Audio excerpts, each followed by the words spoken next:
엘리야가 그토록 바라던 이스라엘의 국가적 회개는 일어나지 않았습니다. 오히려 살해 위협의 그림자가 엘리야에게 다가오자 엘리야는 낙심하고 말았습니다. 스펄전 목사님은 엘리야에 대해서 설교하면서 이렇게 설명을 했어요. 그는 급격히 나락에 떨어진 것을 괴로워했다. 올라간 사람들은 떨어지기 마련이다. 침체의 깊이는 황홀의 높이와 같다 했습니다. 멋있는 표현이죠. 여러분, 황홀을 많이 맛본 사람일수록 침체가 찾아오면 침체의 깊이는 더 깊죠. 엘리야는 늘 황홀한 사역을 이루었습니다. 가는 곳곳마다 기적이 나타났고 가는 곳곳마다 승리가 나타났기 때문이죠. 하지만 엘리야에게 다가온 실패는 그 어떤 실패보다도 아팠던 것이죠. 그래서 엘리야는 북왕국 수도 베델을 떠나서 남왕국 유다를 향해서 도망했습니다. 그가 도착했던 브엘세바는 남유다의 최남단이죠. 이 브엘세바를 지나면 이제 미디안 광야, 그러니까 아라비아 사막이 펼쳐지게 되는 것입니다. 엘리야는 자신의 사한을 브엘세바에 두고 홀로 광야로 들어가게 됩니다. 엘리야는 광야길로 들어가 하룻길을 걸었습니다. 여러분, 광야에서 하룻길을 걷는다는 것은요, 너무나도 위험한 일입니다. 게다가 하루 종일 걷는다는 것은 너무나도 지치는 일이죠. 그는 정신적으로 탈진 상태였습니다. 낙심했죠. 그죠? 침체에 빠졌습니다. 정신적으로 탈진 상태. 게다가 육체적으로도 탈진 상태였습니다.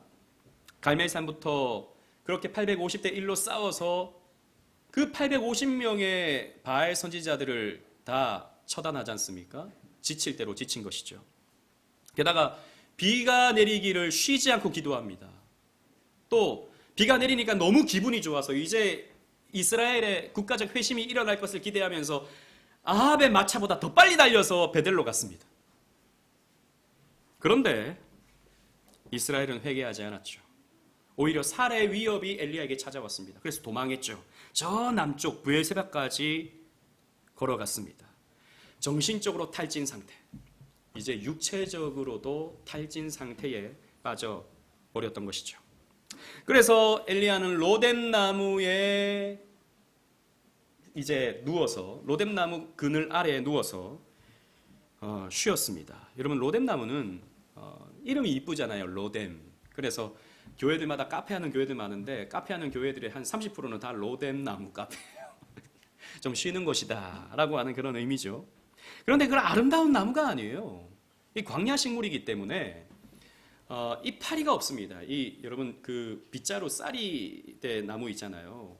그런 나무처럼 이렇게 가지만 이렇게 쭉쭉 뻗어 있는 그런 나무입니다. 그래도 장가지가 많이 있어서 어느 정도의 그늘은 만들 수 있거든요.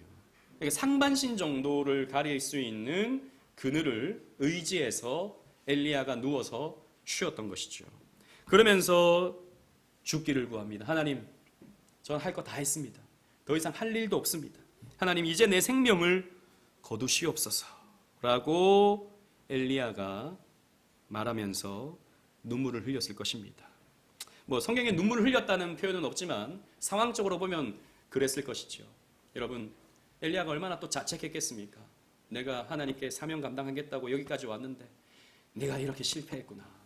하나님 앞에 자책하는 자신의 모습을 보면서, 또 한편으로는 가장 결정적인 순간에 숨어버리신 하나님 때문에, 하나님께서 딱 역사를 나타내셔야 될 그 순간에 침묵하시는 하나님 때문에 엘리야는 또 하나님에 대한 원망이 생겼겠죠. 그럼 복잡한 감정 속에서 엘리야는 아마도 눈물을 흘리지 않았을까 상상해 보는 것입니다. 그러는 상황 속에서 엘리야는 잠이 들었습니다. 잠을 자고 있는데 어느 순간 누군가가 찾아오죠. 그리고 엘리야는 이분으로 말미암아 회복을 경험하게 됩니다. 여러분, 지난주에 설교 제목을 기억하십니까? 하나님으로 인한 낙심이었습니다. 오늘 제목은 하나님으로 인한 회복이죠. 엘리야는 하나님 때문에 회복합니다. 여러분, 우리가 하나님 때문에 실망할 수 있어요. 그래서 낙심할 수 있습니다. 그러나 여러분, 신자는요, 결국에는 하나님 때문에 회복이 되는 거예요. 이것을 누리는 게 신자입니다. 그래서 오늘 본문에 담겨진 구속사적 의미가 무엇인지 함께 살펴봄을 통해 함께 은혜를 나눠보고자 합니다. 5절 우리 다 같이 한번 큰 소리로 읽겠습니다. 시작. 로뎀나무 아래에 누워 자더니 천사가 그를 어루만지며 그에게 이르되 일어나서 먹으라 하는지라. 아멘. 엘리야가 잠이 들었는데 천사가 나타났습니다. 천사. 이 천사라는 말은 히브리어로 말라크입니다. 말라크. 이 말라크라는 말은 천사로도 번역되지만 주로 사자라는 말로 번역됩니다. 라이언, 어흥하는 사자 말고요. 메신저, 말씀을 전달하는 사자라는 말로 번역이 됩니다. 그래서 오늘 이 천사를 사자라고도 번역할 수 있어요. 7절에 보면, 그런데 7절에 보면 여호와의 사자, 여호와의 천사라고 표현합니다. 여러분 특히 이 말라크를요, 여호와의 천사, 여호와의 사자라고 번역하잖아요. 그러면 굉장히 의미심장한 내용을 우리에게 전달해 준다고 보면 거의 확실합니다. 왜냐하면 여호와의 사자, 여호와의 천사라는 단어에서 구약 성경을 쭉 살펴보면 이런 단어에서 우리는 하나님과 여호와의 사자가 동일시되는 여러 장면들을 발견할 수 있기 때문입니다. 예를 들자면 야곱이 자식들을 축복할 때, 12아들들을 축복할 때 이렇게 축복합니다. 잘 들어보십시오. 창세기 48장 16절에 나를 모든 환난에서 건지신 여호와의 사자께서 이 아이들에게 복을 주시오며 라고 합니다. 여러분 천사가 사람들에게 복을 줍니까? 아니죠. 누가 우리에게 복을 주시죠? 하나님이 우리에게 복을 줍니다. 그런데 야곱은요, 여호와의 사자께서 나를 환난에서 건지셨고 이 아이들에게 복을 주시기를 구합니다 라고 이렇게 표현한다고요. 여호와의 사자, 여호와의 말씀을 전달하는 사자께서 복을 주신다라는 거죠. 또 모세가 떨기나무 가운데 소명받을 때에 출애굽기 3장 2절에 보면 여호와의 사자가 떨기나무 가운데로 불꽃 가운데서 그를 불렀다라고 하는 표현이 나와요. 3장 2절에요.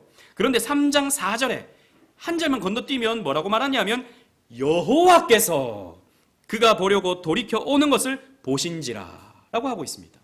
즉 여호와의 사자와 여호와를 동일시하고 있는 거예요. 그죠? 또 우리 얼마 전에 살펴봤던 삼손, 얼마 전이 아니죠. 1년이 넘었으니까. 이 삼손이 아버지가 마노아였죠. 이름이. 마노아가 여호와의 사자를 만납니다. 그래서 너에게 아들이 생길 것이다. 그래서 그 아이들을 나신인으로 키워야 된다라고 하는 이런 명령을 주죠. 그런데 그때 마노아가 당신의 이름이 무엇입니까? 여호와의 사자 당신의 이름이 무엇입니까? 라고 할 때 이 여호와의 사자가 뭐라고 말하냐면 여호와의 사자가 그에게 이르되 어찌하여 내 이름을 묻느냐? 내 이름은 기묘자니라 라고 한 것을 우리가 볼 수 있어요. 기묘자. 히브리어로 필레라는 말인데 기이한, 위대한, 경이로운 이런 뜻을 가지고 있는 단어입니다. 그런데 여러분 주보를 보십시오. 주보에 없네요. 죄송합니다. 낚이셨어요? 이사야 9장 6절에 예수님에 대한 예언을 하면서 이렇게 말합니다. 이사야 선지자가 이는 한 아기가 우리에게 낳고 한 아들을 우리에게 주신 바 되었는데 그의 어깨에는 정사를 메었고 그의 이름은 뭐다? 기묘자다. 모사라, 전능하신 하나님이라, 영존하시는 아버지라, 평강의 왕이다. 아이가 태어나는데, 처녀의 몸에서 아이가 태어나는데 그의 이름이 기묘자다. 아니 여호와의 사자의 이름이 기묘자인데 오실 예수님의 이름, 오실 메시아의 이름이 기묘자다 라고 말하고 있다고요. 자, 종합하면 여호와의 사자라고 하는 표현은 누구에게 적용될 수 있습니까? 예수 그리스도에게 적용될 수 있는 거죠. 따라서 엘리야에게 나타난 이 여호와의 천사는 우리는 성육신 하시기 전에 나타내신 예수 그리스도의 모습이다 라고 볼 수 있는 거죠. 여러분 이것을 딱 예수님이다, 예수님이 나타났다 이렇게 보면 안 돼요. 예수님을 이렇게 드러내는 그런 계시적 사건이다 라고 이렇게 볼 수 있는 것입니다. 사실 여러분 예수님이 참 여호와의 사자시죠. 여러분 예수님이 이 땅에 오셔서 무엇을 하셨습니까? 아버지의 뜻을 전하셨어요. 그죠? 나는 내 뜻을 행하려 온 것이 아니라 아버지의 뜻을 행하러 왔다라고 말씀하시죠. 예수님은 참 여호와의 사자셨습니다. 그리고 그분 자체가 말씀이시죠. 아버지의 말씀을 전하시는 말씀이시죠. 그래서 요한복음 1장 1절에도 예수님을 태초로부터 계신 뭐다? 말씀이다. 여러분 알면서 대답 안 하시는 거죠. 아무도 대답 안 하셔가지고 깜짝 놀랐어요. 제가. 태초로부터 계신 뭐다? 말씀이다. 예수님은요 참 여호와의 사자셨습니다. 이 여호와의 사자께서 지쳐 잠든 엘리야의 육신을 어루만졌다라고 그랬습니다. 여기서 영어 표현을 보면 주로 터치라는 표현이 사용되고 있거든요. 그러니까 이렇게 터치했다. 그런데 우리 성경은요 좀 더 부드럽게, 좀 더 다정하게 번역을 했습니다. 어루만졌다, 이렇게 쓰다듬었다, 이런 표현으로 볼 수 있는 거죠. 실제로 다른 영어 표현을 보면 이 나가라는 말인데요, 히브리어로 마사지했다라고도 이렇게 표현을 하기도 합니다. 그러니까 이 잠들어 있는 엘리야를 이렇게 어루만져주면서 마사지해주면서 엘리야를 깨웠던 것이죠. 참 다정한 표현입니다. 사실 엘리야 좀 끝까지 사명 감당해야 되는 엘리야 아닙니까? 그런데 하나님 잠깐 숨었다고 이렇게 원망하고 나 죽여달라고 말하는 이런 엘리야 혼나야 되는 것 아닙니까? 여호와의 사자가 와서 발로 딱딱 차면서 야 깨, 야 일어나, 뭐 하고 있는 거야?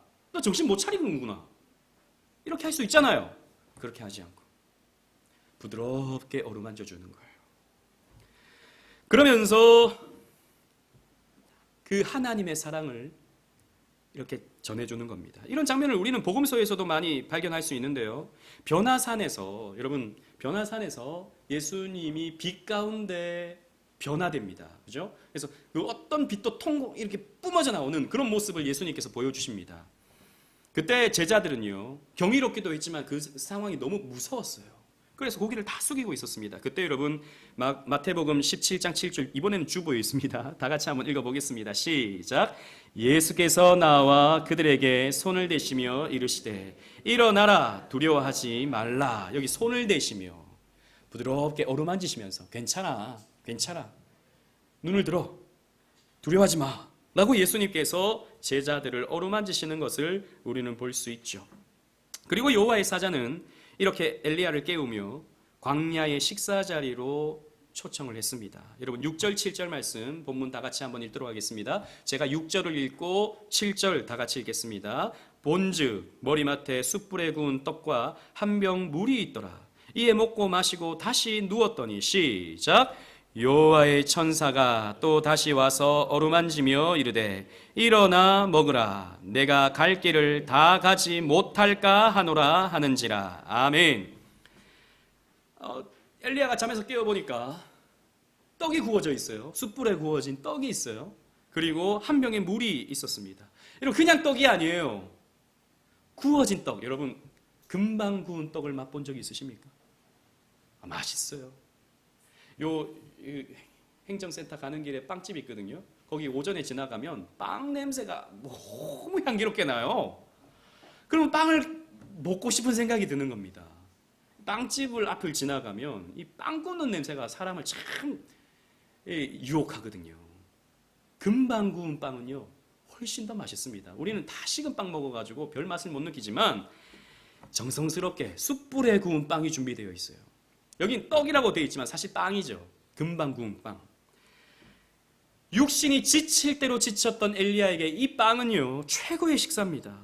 그런데 아직 기력이 회복되지 못했어요. 이 빵과 이 물을 마시고 엘리야가 너무 지쳐서 또 잠에 들었습니다. 그랬더니 또 다시 시간이 지나서 엘리야를 이렇게 어루만지면서 깨웁니다. 그리고 빵을 또 주고 마실 물을 또 주었죠. 두 번째 차려진 음식을 또 먹었습니다. 그리고는 엘리야가 회복이 됩니다. 8절 말씀 보십시오. 8절. 이에 일어나 먹고 마시고 그 음식물의 힘을 의지하여 40주 40야를 가서 하나님의 산 호렙에 이르니라 라고 했습니다. 이것을 먹고 힘을 얻었다라는 것이죠. 가만히 보면 엘리야는요 성경에서 먹는 모습이 많이 나타납니다. 엘리야의 그 행적을 보면 다 먹는 거예요. 여러분 처음에 엘리야가 등장했을 때 어떤 모습이었죠? 그릿 시내가에서 까마귀가 날아주는 고기와 까마귀가 날아주는 빵을 먹었습니다. 그죠? 그리고 3년 반에 그 그릿 시내가가 말랐을 때, 기근이 찾아왔을 때 이 사르밧 과부에 가서 뭐 달라 그러죠? 빵 내놔라. 빵 주세요. 아, 이거 내가 먹고 우리 자식 먹고 이제 이거 없으면 우리 굶어 죽는데, 아니 그냥 내놓으세요. 내가 먹겠습니다. 이 정도면 엘리야는요, 밥심으로 사는 선지자입니다. 빵심으로 사는 선지자죠. 그런데 이런 엘리야가 며칠을 못 먹었던 거죠. 그런데 이 여호와의 사자가 공급해주는 이 빵과 물을 통해서, 이 사랑의 식사를 통해서 회복이 되는 겁니다. 여러분 생각해 보세요. 그냥 식어버린 딱딱한 빵이 아니에요. 금방 구운 따끈따끈한 떡이었습니다. 여러분, 저는 이 장면을 생각할 때 이런 상상을 해봅니다. 여호와의 사자가 어떤 모습인지 우리는 몰라요. 근데 아마도 좀 특별했을 겁니다. 여호와의 사자가 이렇게 쪼그리고 앉아가지고 빵을 굽고 있는 모습을 한번 생각해 보십시오. 엘리야가 깨면 이제 빵을 줘야지 라고 생각하면서 뭐 맛있게 굽고 있는 그 장면을 생각해 보십시오. 이 여호와의 사자는요, 사랑으로 식사를 공급했다는 거죠. 여러분, 밥이라고 하는 것은, 음식이라고 하는 것은 그저 배고픔을 해결하는 수단이 아니죠. 정성스럽고 사랑이 담긴 음식은 사람을요, 회복시켜 줍니다. 제가 전도사 사역할 때는 사례가 처음에 40만 원부터 시작했거든요. 50만 원. 근데 차비로 쓰면 신학교 왔다 갔다 하면 또 책 살 돈도 부족해요. 뭐 없어요. 그리고 제가 자랐던 교회에서 저는 사역했기 때문에 우리 창기 선생님도 잘 알지만 뭐 대학생 때나 전도사가 되나 별 차이가 없어요. 똑같이 하는 일하고 똑같이 해요. 오히려 막 더 해야 된다는 어떤 강박관념 때문에 힘들었죠. 그런데 SFC 수련회를 제가 학생들 인솔해서 갔는데, 제가 그래도 SFC 출신이고 또 전도사님이 왔다고 저에게 아주 융숭한 대접을 해주더라고요. 왜 SFC 간사 목사님들 뭐 이렇게 하면 대접 굉장히 잘하잖아요. 막 섭외부 막 둘러싸가지고 막 전도사님 하고 막 뭐 갖다 주고 간식 갖다 주고 막 그러잖아요. 피폐해져 있던 전도사의 저의 삶에서 그렇게 대접을 받으니까요, 회복이 되더라고요. 이래서 섭외부가 필요하구나. 이래서 목사님, 저는 그게 좀 과한 거 아닌가 그런 생각도 좀 했었는데, 이래서 또 전도사님들에게는 이런 시간이 또 필요하구나 라는 생각을 조금 하긴 했습니다. 여러분, 마찬가지죠. 오늘날의 사람들이요, 식사 한 끼 이것을 잘하기 위해서 많은 비용을 지불하지 않습니까? 한 달에 뭐 한 번씩 정도, 여러분 지난번에 제가 오마카세 먹는 거 막 이렇게 얘기했는데, 그거 먹는다고 여러분 제가 여러분 정죄하는 것 아닙니다. 드실 수 있으면 드세요. 정말 정성스럽게 만들어진 음식을 맛있게 먹는 것은요, 우리에게 회복이 되는 겁니다. 그뿐만 아니라 사랑하는 엄마가 나를 위해서 사랑으로 만들어준 음식을 먹는 것은요, 나를 회복시켜주는 겁니다. 요즘 우리 아이들은 배달시켜 먹는 걸 좋아해요. 저 밖에서 먹는 거, 외식하는 거 좋아해요. 그런데 계속해서 배달 음식, 계속해서 외식 먹으면 어떻게 되겠습니까? 비만이 찾아오죠. 병이 찾아옵니다. 그죠? 나를 건강하게 만드는 것은, 나를 회복시켜 만드는 것은 사랑하는 가족이 나를 위해서 사랑으로 준비해준 그런 식사 한 끼, 그것이 우리를 회복시켜 주는 것입니다. 그래서 요즘에도 뭐 이렇게 가보면 뭐 할머니가 끓여줬던 콩국수 뭐 이런 거 간판 걸어 놓잖아요. 엄마 손맛. 뭐 외국인들은 그거 보고 기겁을 한다 그러는데, 죄송합니다. 예, 하나님이 그렇게 우리를 사랑으로 먹이신다는 거죠. 그래서 다윗이 그런 어려움과 힘겨움 속에서도 이겨낼 수 있었던 까닭은 하나님께서 그를 먹이셨기 때문입니다. 시편 23편 5절 말씀, 주보를 보고 다 같이 읽겠습니다. 시작. 주께서 내 원수의 목전에서 내게 상을 차려주시고 기름을 내 머리에 부으셨으니 내 잔이 넘치나이다. 아멘. 안 따라 읽는 친구들이 있어요. 따라 읽어야 돼요. 하나님께서 다윗의 원수들 앞에서 후한 상을 차려주시는 밥상을 하나님께서 차려주시는 겁니다. 그래서 이 엘리야는, 다윗은 회복될 수 있었던 것이죠. 최근 고려신학대학원 교의학 교수님이셨던 박영돈 교수님이 계십니다. 지금 은퇴하셨는데 이분이 최근에 책을 쓰셨는데 책 제목이 참 독특합니다. 밥심으로 사는 나라예요. 밥심으로 사는 나라. 저는 이게 뭔가 싶어서 봤더니 하나님 나라를 이분은 밥심으로 사는 나라라고 이렇게 표현했다는 것입니다. 그 책의 내용 중에 한 부분을 읽겠습니다. 잘 들어보십시오. 주기도문의 핵심은 밥입니다. 일용할 양식. 이게 핵심이다. 하나님이 우리에게 절박한 필요인 양식을 주심으로써 하나님의 뜻을 행하는 길로 나아가게 하셨습니다. 결국 일용할 양식은 진정한 밥이 되시는 예수님께로 우리를 인도합니다. 라고 말해주고 있어요. 여러분, 예수님이 생명의 떡이 되시죠. 생명의 밥이 되십니다. 생명의 빵이 되십니다. 그러므로 하나님께서 우리를 회복시켜 주신다는 것이죠. 그 회복시켜 주시는 그 삶을 사는 것이 하나님 나라다라고 20년 넘게 조직 신학을 신학교에서 가르치셨던 교수님의 결론입니다.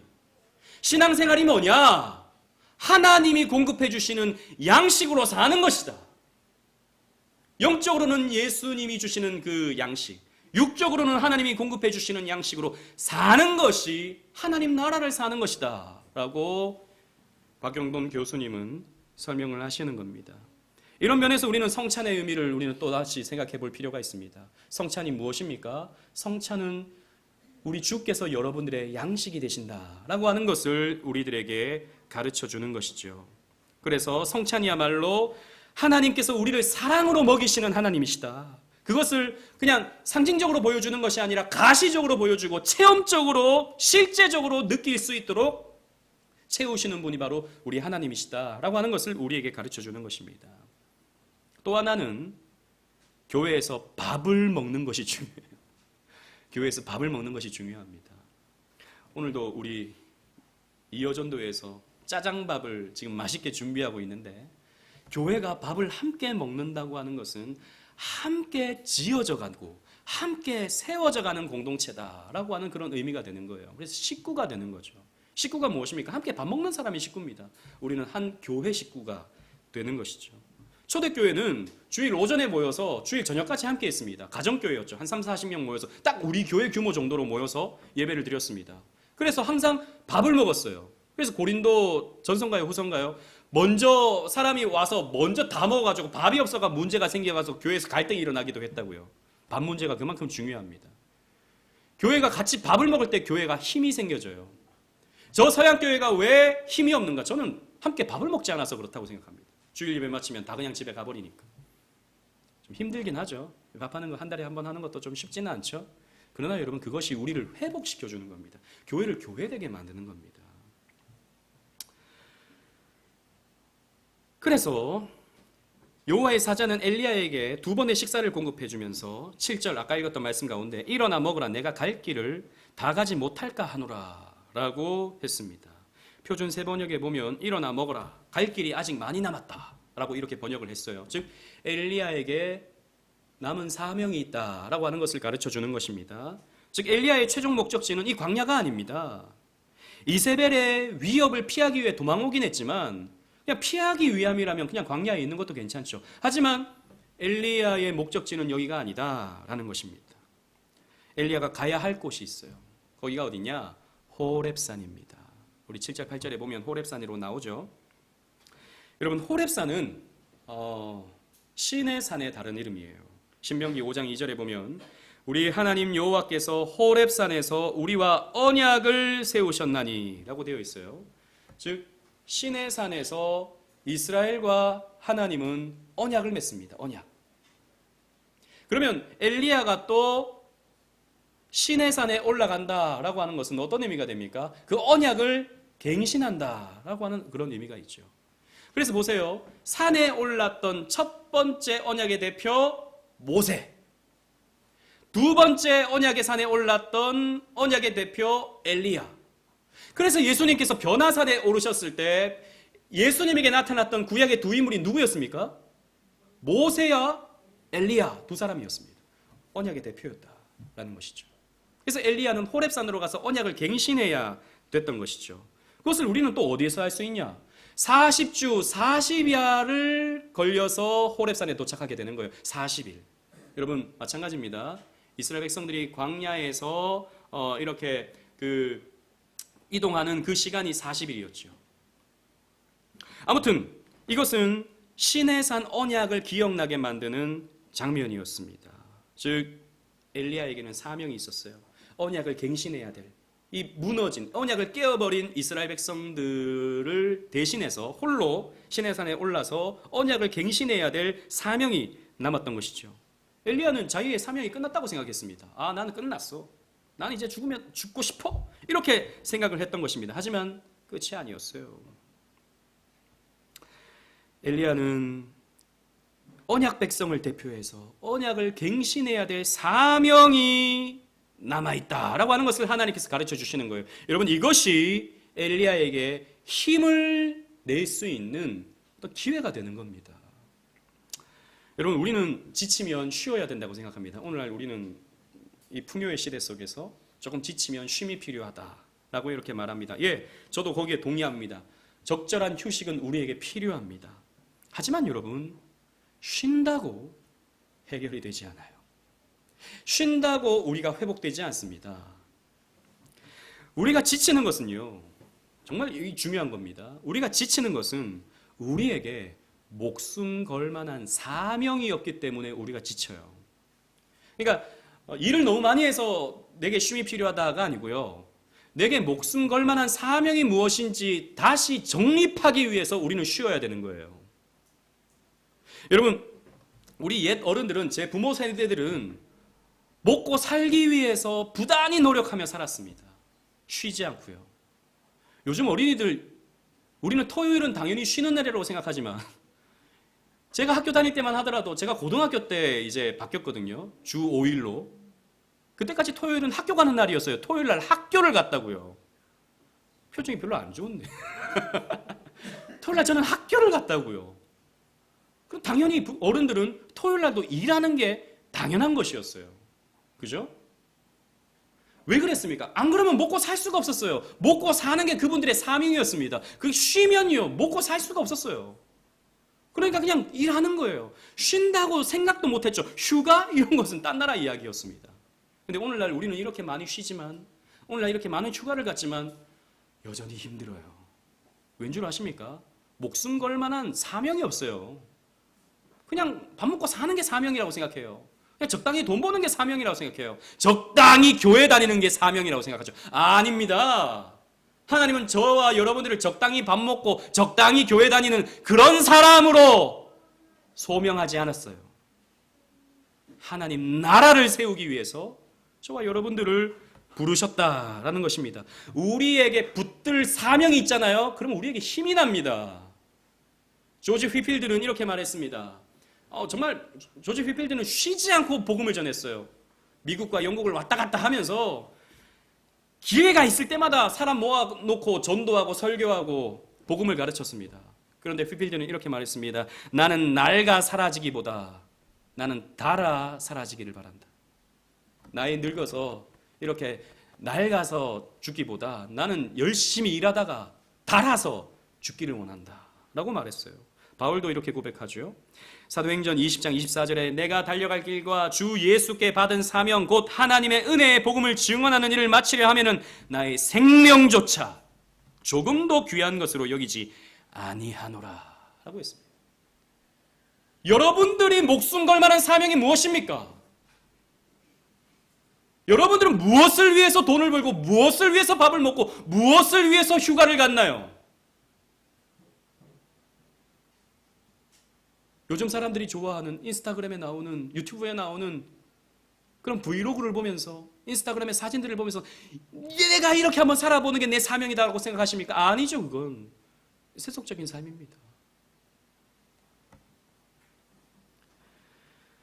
그래서 하나님께서 이 엘리야를 사명으로 회복시키기 위해서 이 식사를 주신 거죠. 그리고 또 이 쉼의 시간을 주신 거죠. 여러분, 예수님도 마찬가지였습니다. 예수님도 낙심해 있던 제자들을 찾아오십니다. 제자들이 낙심했습니다. 이제 곧 예루살렘에 들어가면 사람들이 이제 예수님을 왕 삼게 될 것이고, 그러면 우리가 좌의정 우의정 하면서 멋지게 한번 이 나라를 다스려 봐야겠다라고 제자들은 생각을 했죠. 그런데 그 기대가 산산조각 나버렸습니다. 예수님은 십자가에 못 박혀 죽어버렸어요. 너무 갑작스럽게. 제자들은 또 지명수배자들이 되어서 제자들을 잡아 죽이려고 하는 사람들이 생겨났습니다. 제자들은 도망을 갔죠. 저 갈릴리로, 자기 고향으로 도망을 갔습니다. 야, 다 끝났구나. 이제 우리 인생은 다시 어부구나. 이제 꼴랑 물고기나 잡는 인생이 되고 말았구나 라고 생각하면서 갈릴리 바다에서 그물을 내립니다. 그런데 저 멀리서 예수님이 나타나시죠. 부활하신 예수님께서 찾아오십니다. 그런데 여러분, 이 요한복음의 21장 9절 이 말씀을 보십시오. 여러분 주보에 있습니다. 우리 다 같이 한번 읽어보도록 하겠습니다. 시작. 육지에 올라보니 숯불이 있는데 그 위에 생선이 놓였고 떡도 있더라. 자, 이 장면과 우리 엘리야의 이 장면이 묘하게 오버랩되는 것 같지 않습니까? 낙심해 있는 엘리야, 낙심해 있던 제자들에게 여호와의 사자 그리고 예수님께서 다가오셔서 무엇을 준비해 주셨죠? 식사를 준비해 놓으신 거예요. 식사를. 이번에는 한 가지 더 있습니다. 예수님은 좀 더 나아요. 생선이 구워져 있습니다. 이 조반 생선이 구워져 있습니다. 그리고 식사를 맛있게 아침을 나누게 되죠. 그리고 예수님이 베드로에게 이렇게 말씀하십니다. 요한의 아들 시몬아, 네가 다른 사람들보다 나를 더 사랑하느냐? 주여, 그러하외다. 내가 주님을 사랑하는지 주께서 아시나이다 라고 말합니다. 그때 예수님께서 베드로에게 뭐라고 말씀하시죠? 내 어린 양을 먹이라. 이때까지는 내가 너희를 먹였지만 이제는 너희가 내 어린 양들을, 내 양들을 먹이는 사명을 감당해야 된다 라고 예수님께서 제자들에게 사명을 주시는 겁니다. 내 양을 치라, 내 양을 먹이라. 여러분, 예수님께서 그 맛있는 조반을 준비해 주신 까닭이 무엇입니까? 사명 감당하라고요. 우리에게 양식 주시는 까닭이 무엇입니까? 사명 감당하라고요. 우리에게 성찬 주시는 이유가 무엇입니까? 사명 감당하라고요. 우리에게 오늘도 맛있는 짜장밥을 주시는 이유가 무엇입니까? 사명 감당하라고요. 적당히 우리는 이 땅 가운데 밥 먹고 사는 존재로 부름을 받지 않았습니다. 여러분들이 사명 감당하려고 할 때 돈도 따라와요. 이걸 우리가 못 믿어요. 다 돈 쫓아가고 하나님 돈 주세요, 돈 주세요. 다 돈 쫓아가고 먼저 그의 나라와 그의 의를 구하는 게 아니라 이 무엇을 먹을까, 무엇을 마실까만 생각하고 있으니까 우리에게 돈도 따라오지 않는다고요. 건강도 따라오지 않고. 여러분, 그의 나라와 그의 의를 구하십시오. 사명 감당하십시오. 여러분, 이 교회에 처음 오실 때 여러분들은 어떤 마음으로 이 교회에 오셨습니까? 저는 신통방통해요. 한편으로 생각하면. 이 상가교회에 제가 큰 교회 다니는, 큰 교회에서 사역하는 부목사님들과 같이 요즘 월요일날 신대원 왔다 갔다 하잖아요. 어떻게, 어떤 사람이 그런 상가교회에 오시냐고 묻더라고요. 그래서 저도 그렇게 대답했어요. 상가교회에 오신 분들은 첫 번째, 아무 생각이 없는 분들이다. 이 상가교회가 어떤 교회인지 모르고 그냥 뭐 교회가 있으니까 뭐 교회인가 보다 해서 왔다. 아무 생각이 없으면 상가교회 온다. 두 번째, 한번 교회에서 쓰임을 받아야겠다. 바르게 교회를 세워야겠다라고 하는 확고부동한 분들이 상가교회를 찾아온다. 둘 중에 하나예요. 여러분, 이 상가교회의 문턱을 넘는 것은요, 너무너무 힘든 일이거든요. 근데 여러분 오신 것은요, 몰라요. 바르게 신앙생활 하려고 여러분들 오셨을 거예요. 아닙니까? 그냥 적당히 큰 교회에서 편하게 신앙생활 하기보다는 바르게 말씀이 선포되는 교회에서 내가 신앙생활 하리라 라는 마음으로 여러분 여기 오신 것 아닙니까? 아닌가 봐요. 그 사명을 감당하셔야 되는 거예요. 개척교회에 온다는 것은요, 여러분들이 개척 멤버가 되는 것입니다. 적당히 우리는 신앙생활 할 수 없는 것이죠. 그게 우리의 사명입니다. 말씀을 맺겠습니다. 다 포기해버리고 싶었던 엘리야는, 그래서 죽고 싶었던 엘리야는 주께서 베푸시는 사랑의 식사로 그리고 사명의 식사로 회복이 되었습니다. 아, 내가 가야 할 곳이 있지. 내가 저 호렙산까지 가야지. 라고 하는 이 사명감으로 회복이 되었습니다. 그래서 그의 기력으로 엘리야는 호렙산까지 오를 수 있게 되는 거예요. 엘리야에게 이 회복의 식사를 허락해 주신 하나님은 오늘도 우리에게 일용할 양식을 공급해 주십니다. 그리고 무엇보다도 저 2000년 전에 유대 땅 떡집에서 태어나신, 베들레헴에서 태어나신 생명의 떡이신 예수님께서 우리의 양식이 되어 주심으로 우리는 오늘을 살아갈 수 있게 되는 거예요. 주보를 보십시오. 요한복음 6장 35절, 우리 어린이들도 크게 한번 읽어보겠습니다. 시작. 예수께서 이르시되 나는 생명의 떡이니 내게 오는 자는 결코 줄이지 아니할 터이요 나를 믿는 자는 영원히 목마르지 아니하리라. 아멘. 우리 주영이 짱이다. 오늘 주영이가 맨 앞에 앉아가지고 목사님 질문에 대답 100점. 그래서 제가 목사님이 그랬어요. 주영이 오늘 100점이다. 그지? 아까 목사님 얘기했지. 아까 그래서 예배 시간에 누구를 바라봐야 되지? 우리는 예배 시간에 오직 누구만 바라봐야 됩니까? 그러니까 주영이 목사님이요. 나는 원래 답이 하나님이었는데. 목사님이요. 맞아, 목사님 쳐다봐야 되지. 근데 목사님 뒤에 누구를 바라봐야 되지? 그러니까 주영이가 하나님이요. 오, 영이 트였어요. 네, 우리 주님께서 우리 저기 하람이도 아까 대답 너무 잘했어요. 떡으로 오신 예수님을 여러분 믿으셔야 됩니다. 사랑의 떡이신 예수님께서는 이 힘겨운 세상 속에서, 이 지긋지긋한 죄 많은 세상 속에서 우리를 배부르게 하십니다. 우리의 영적으로만 배부르시게 하는 것이 아니라 우리의 먹고 사는 문제도 책임져 주신다는 것이죠. 그래서 여러분, 뜻대로 인생이 되지 않을 때, 낙심하여 지치고 고날 때 여러분 주님의 그 생명의 말씀을 붙드십시오. 그리고 이 성찬 받기를 여러분 기대하십시오. 그리고 내가 붙들어야 될 사명이 무엇인가를 생각하십시오. 주님께서 베풀어 주시는 이 사랑의 식탁을 통해서, 이 회복의 식사를 통해서 이 은혜를 누려가는 저와 여러분들 되시기를 주님 이름으로 축원합니다. 아멘.